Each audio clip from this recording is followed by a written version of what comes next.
All right, we are going to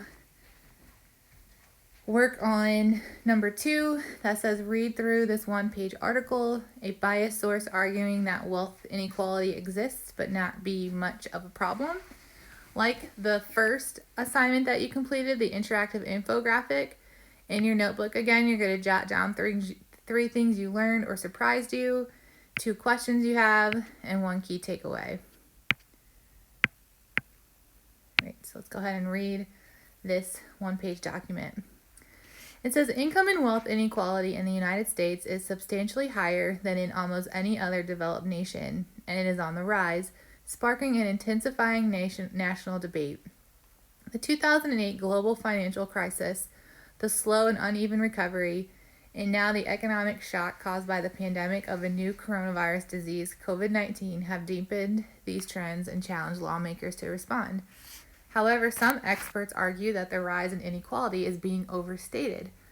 The libertarian Cato Institute, for instance, argues that inequality has not increased as much as economists claim, and that it makes more sense to focus on poverty because inequality does not matter so long as everyone is doing better.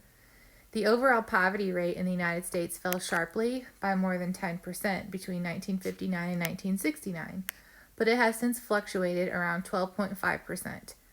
Jason Furman, a former chair of the White House Council of Economic Advisors, has argued that inequality is not the primary driver of unimproved wages and that the United States should boost productivity by investing in infrastructure, research, and education, among other policies.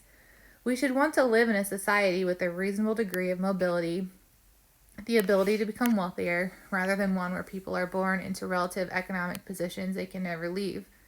But so long as those conditions are met, the ratio of the incomes of the top 1% to the median worker should be fairly low on our list of concerns, conservative analyst Ramesh Ponnuru wrote in 2015. So you can look at the chart there of inequality, pros and cons. Pros are in blue, cons are in red. The pros say trickle-down effect, rewards hard work, rewards risk and investment, creates incentives. Inequality cons, unfair, it's inherited, unfair, monopoly, homelessness, and can lead to poverty. Underneath it says advantages of inequality, incentive effect. If someone works harder and as a consequence receives a higher wage, then this is not market failure. The promise of a higher wage is essential to encourage extra effort. By rewarding hard work, there will be a boost to productivity, leading to a higher national output so everyone can benefit. Entrepreneurs require rewards. Inequality is necessary to encourage entrepreneurs to take risks and set up a new business. Without the prospect of substantial rewards, there would be little incentive to take risks and invest in new business opportunities. Trickle-down effect. If capitalists are taxed less, then some believe the money can trickle down to other people. Example, if an entrepreneur sets up a business, he may become a millionaire and use that money to create new jobs and provide better incomes for other workers. There's an optional read there if you want to read more about trickle-down effect. And then fairness is the last one. It can be argued that people deserve to keep higher incomes if their skills merit it.